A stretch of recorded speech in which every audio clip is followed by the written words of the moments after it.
नमस्कार, मैं संजय पांडे और आप देख रहे हैं सामाजिक सरोकार की बात।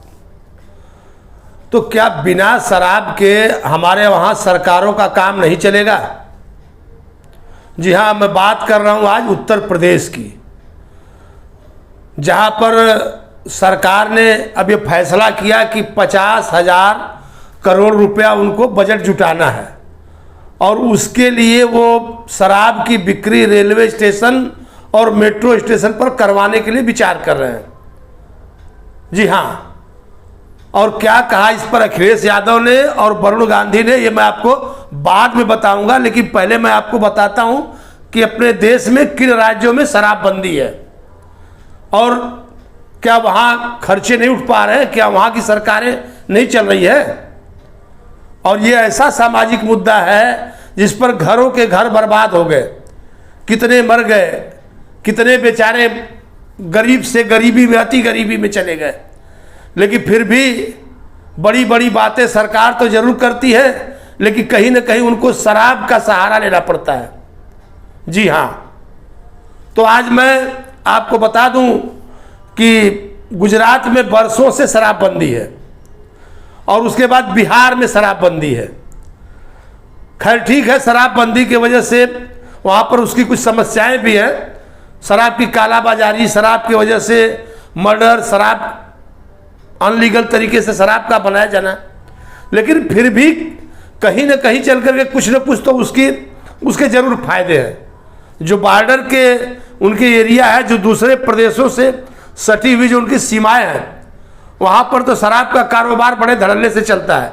लेकिन जो अंदर हैं, कहीं ना कहीं मान लीजिए अगर 100% शराब पर पाबंदी नहीं लग पाई है, फिर भी ज़्यादा से ज़्यादा लोगों पर उसका असर है। तो क्या गुजरात की अर्थव्यवस्था नहीं चल रही है या बिहार की अर्थव्यवस्था नहीं चल रही है? और बाकी राज्यों के पास क्या इच्छा शक्ति की कमी है या उनको पैसा कमाना है, चाहे वो पैसा किसी भी प्रकार से आए? जैसे कि हमने आपको शुरुआत में ही कह दिया कि अब यूपी सरकार 50,000 करोड़ रुपया जुटाने के लिए शराब को रेलवे स्टेशन और मेट्रो स्टेशन पर बिकवाएगी और इसकी मंजूरी उसे रेलवे से चाहिए। रेलवे अगर इसकी मंजूरी देता है तो वहाँ पर स्टेशन पर और मेट्रो स्टेशन पर शराब बेची जाएगी। तो इससे लोगों पर क्या असर पड़ेगा, इसके बारे में आप सोचिए। जो यात्री हैं वो यात्रा के दौरान कहीं पर भी आएंगे जाएंगे, या शराब लेकर के ट्रेनों में पिएंगे, या जहाँ पर शराब बंद है वहाँ पर लेकर के शराब चले जाएंगे। तो किस प्रकार से उसको संभाला जाएगा?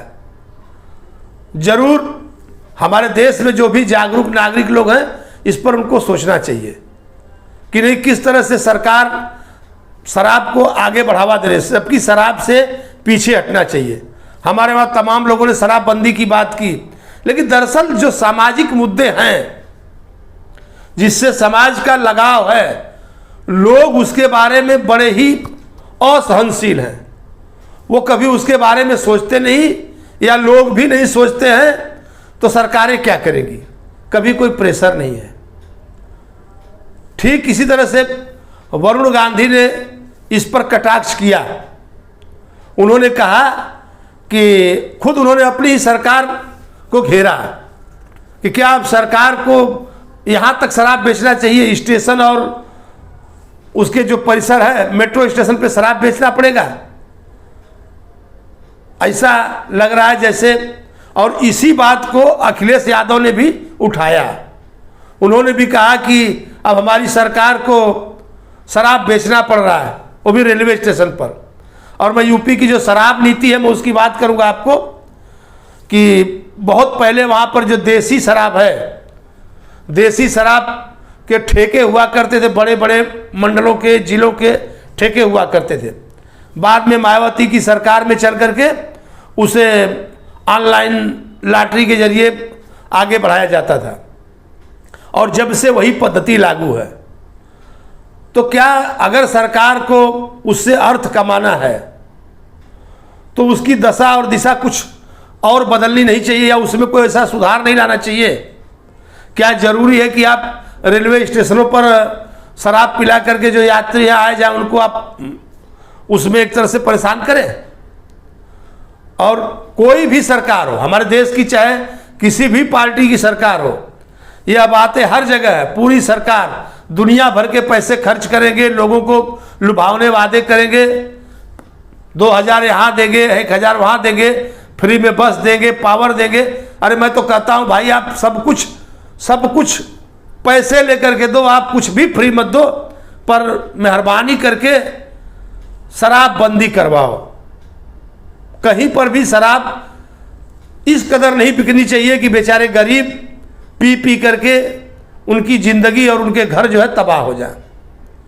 मैं आप जितने भी ऐसे जागरूक नागरिक हैं जो अगर हमारा वीडियो देख रहे हैं, तो मैं उनसे चाहूँगा कि आप हमारे इस मिशन में जुड़े और जो शराब बंदी है या जो शराब बिक्री के जो रास्ते हैं, शराब किसको मिले किसको ना मिले, किस तरह से मिले, इस बारे में जरूर सोचना चाहिए। और मैं इस मुहिम को चाहूँगा कि आप सभी मिलकर के आगे बढ़ाएं, ताकि वो यूपी की सरकार हो और चाहे महाराष्ट्र की हो या कर्नाटका की हो या साउथ के और राज्य हो, उसमें जो है शराब पूरे देश में एक नीति लागू हो जिससे कि पूरे देश में शराब बंद हो, ताकि लोगों के घर न उजड़े। यही अपील है मेरी। और फिर मैं आपसे और बाकी के सामाजिक मुद्दों पर मिलूंगा। तब तक के लिए धन्यवाद।